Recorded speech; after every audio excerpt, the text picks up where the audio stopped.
Salut, c'est Clément. Dans cette vidéo, je voulais parler des extravertis et plus particulièrement, c'est un truc qui revient assez souvent en coaching, des gens qui ont tendance à se sentir écrasés par quelqu'un d'extraverti dans un groupe ou même en tête-à-tête.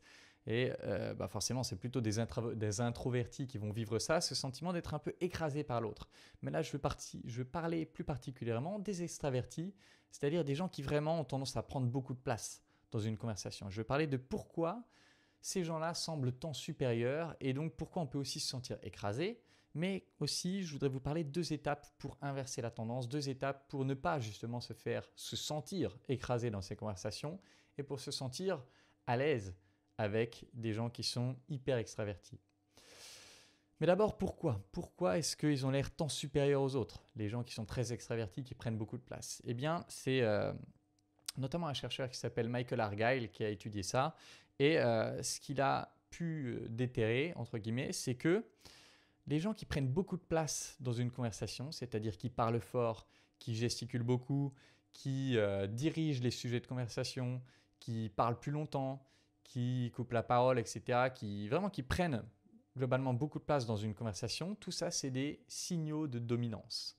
Et donc, quelqu'un qui n'a pas de discernement, qui n'est pas en conscience dans cette conversation, elle va recevoir des signaux de dominance et ça va l'inciter tout simplement à s'effacer. Ça va l'inciter à partir du principe que l'autre lui est supérieur. Et donc c'est ça qui donne la perception, quand on n'est pas vigilant, que les extravertis sont tant supérieurs aux introvertis ou aux autres, tout simplement à ceux qui se situeraient plus au milieu.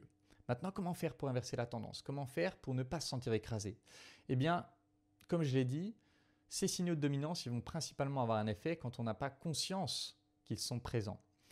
Et donc, si on développe le discernement, si on développe la capacité de voir ce qui se passe, on pourra voir qu'il y a un peu 2 types de gens qui paraissent extravertis de l'extérieur. Il y a ceux qui seraient les extravertis classiques, on va dire, qui ont besoin de s'exprimer pour se sentir heureux. Ils ont besoin de raconter plein de choses pour ressentir des émotions positives. Mais il y a aussi ce que j'appellerais les extravertis un peu contraints, forcés, qui sont ceux qui ont surtout besoin du sentiment de dominance. Ils ont besoin de sentir qu'ils dominent les autres pour se sentir heureux. Et donc, ils ont besoin d'exprimer tous ces signaux de dominance et que ces signaux de dominance soient acceptés pour se sentir heureux. Et déjà, rien que le fait de se rendre compte de ça fait qu'on va se positionner différemment dans l'interaction. Si je vois que le mec, il va absolument tout faire pour pas être le gars alpha, le gars qui domine, moi, si je me rends compte de ça, je ressens plus de la pitié qu'autre chose, quoi. Je me dis, ça doit pas être facile d'être dans ses chaussures. Et déjà, rien que là, je peux pas me sentir dominé et écrasé quand j'ai cette vision de lui. Donc, on va voir que rien que l'étape de discernement, ça peut déjà désarmer ce sentiment d'être écrasé.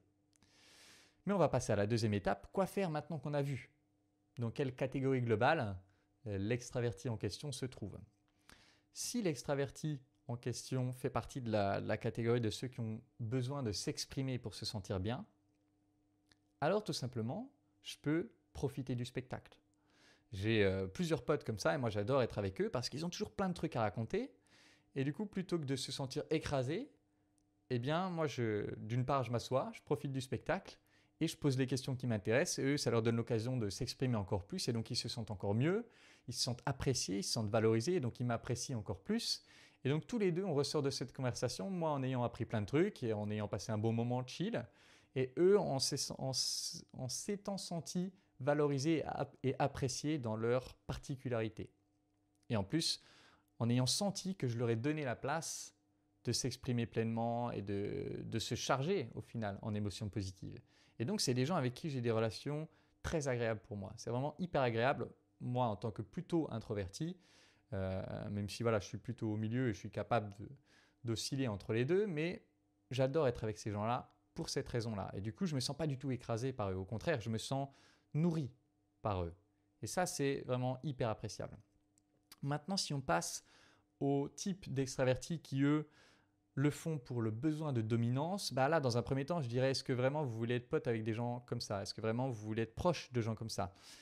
Si ces gens ne font pas un travail sur eux-mêmes, ça va les amener à être tout le temps dans ce besoin de dominance et donc ça va s'exprimer à travers la conversation, mais ça va s'exprimer à travers autre chose, notamment à travers des pics constants un peu négatifs, à travers une sorte d'égoïsme global. Et donc globalement, ça va pas être terrible d'avoir des gens comme ça comme amis.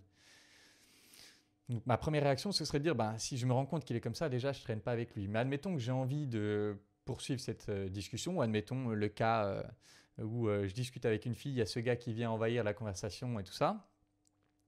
Avec une bonne maîtrise de la connexion authentique, je peux réagir face à ça, tout simplement en démasquant le procédé.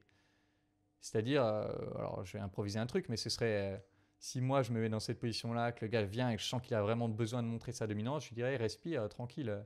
T'as pas besoin de faire tout ça pour m'impressionner, hein. Tranquille, moi c'est Clément, comment tu t'appelles?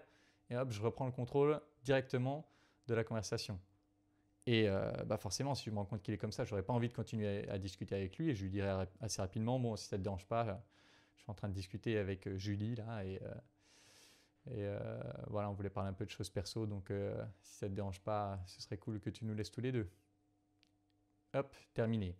Voilà, encore une fois, c'est des situations un peu à part et globalement, je dirais que les gens comme ça, il vaut mieux les éviter tant qu'ils n'ont pas pris conscience de ce mécanisme-là. Et si vous vous reconnaissez dans ce mécanisme-là, dans cette tendance à il faut absolument que je prenne le contrôle de la conversation, il faut absolument que je pique, il faut absolument que je prenne toute la place, sinon je me sens mal. Prendre conscience de ça, c'est déjà une bonne chose. Et ensuite, il y a tout un travail que vous pouvez faire sur cette zone d'ombre. Pourquoi c'est nécessaire pour moi de prendre la dominance de cette conversation? Qu'est-ce que ça veut dire de moi si je n'ai pas la dominance? Si je ne domine pas cette conversation, alors je me sens 3 petits points. Si je ne domine pas la conversation, alors 3 petits points. Qu'est-ce qui se passe pour moi quand je ne domine pas cette conversation? Et donc, à partir de ces réflexions, vous pouvez comprendre quelle est la blessure derrière, quelle est la peur derrière, et ensuite travailler pour, tout simplement pour la dépasser. Voilà, c'est tout pour cette vidéo. J'espère qu'elle vous aura intéressé. Et comme d'habitude, si vous voulez travailler avec moi, si vous voulez que je vous accompagne dans le fait de vous dépasser par rapport à ces problématiques, notamment ces problématiques relationnelles, postulez à l'école des guerriers. La prochaine, c'est fin février, c'est tout bientôt et ça va être surpuissant. Donc n'hésitez pas, si vous voulez travailler tout ça avec moi, postulez et puis je vous accompagnerai dans votre développement personnel à travers les compétences sociales, à travers le développement du discernement, à travers le développement de la conscience et de la conscience en particulier dans les interactions. Donc voilà, si vous voulez travailler avec moi, postulez à l'école des guerriers et en attendant la prochaine vidéo, je vous embrasse et je vous dis à bientôt. Ciao.